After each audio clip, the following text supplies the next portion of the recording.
Women athletes, female athletes in particular, have more risk of ACL injuries. And I think rather than saying one reason, it's probably multifactorial. You know, some of it you might be able to control and some of it you can't. A little bit more narrow femur, which can give you a little bit more narrow notch in the center of the knee where the ACL lives. The ACL lives in what's called the intercondylar notch.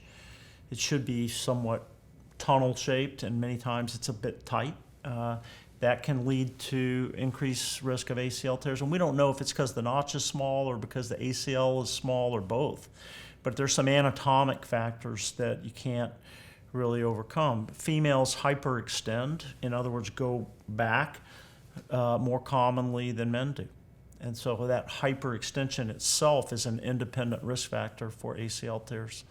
There are issues with the menstrual cycle and timing of ACL tears. A little hard to completely control that. There's a lot of investigation into that.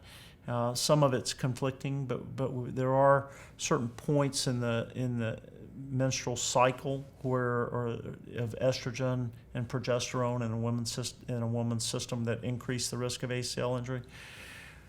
If you talk about what a woman can do to prevent, you can't necessarily prevent all those things, but what you can do is an ACL functional prevention program. There are several of them out there, and they usually involve a set of 5 to 8 exercises that are done for about 20 minutes, 3 days a week prior to participation. There's some really good ones. FIFA has one, the FIFA 11. There's the Santa Monica PEP program. There's different ones, but I would say there's probably 4 or 5 of them.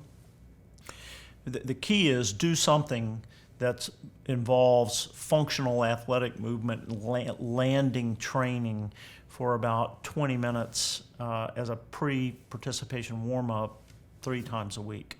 And that absolutely does reduce the risk of ACL tears. But that's before having an injury and after having surgery.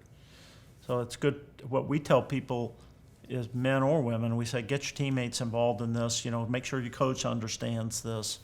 And that's a good plan for ACL prevention, because I think we really essentially have an epidemic of this.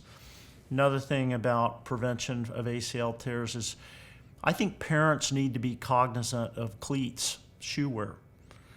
You can have a 12-year-old boy who weighs 120 pounds, and yet he has a size 12 foot, and you put him in one of the modern shoe manufacturers' NFL-style cleats, and that are made for the NFL wide receiver that weighs 215 pounds and runs a 4.4 40. Well, that's an aggressive cleat for that kid, and particularly if you take that and you put it on turf. And so many of our high schools and youth sports are playing on artificial turf because it's easy to maintain, it's aesthetically nice, it's pretty, it looks great on film. The costs overall are good, but the rate of injuries, particularly ACL tears, is higher. So I think less aggressive cleats, molded stubble type cleats, if you want to wear turf shoes, that absolutely would reduce the risk of injury of ACL tears. And I think there needs to be more awareness of that. There's not enough awareness in the community.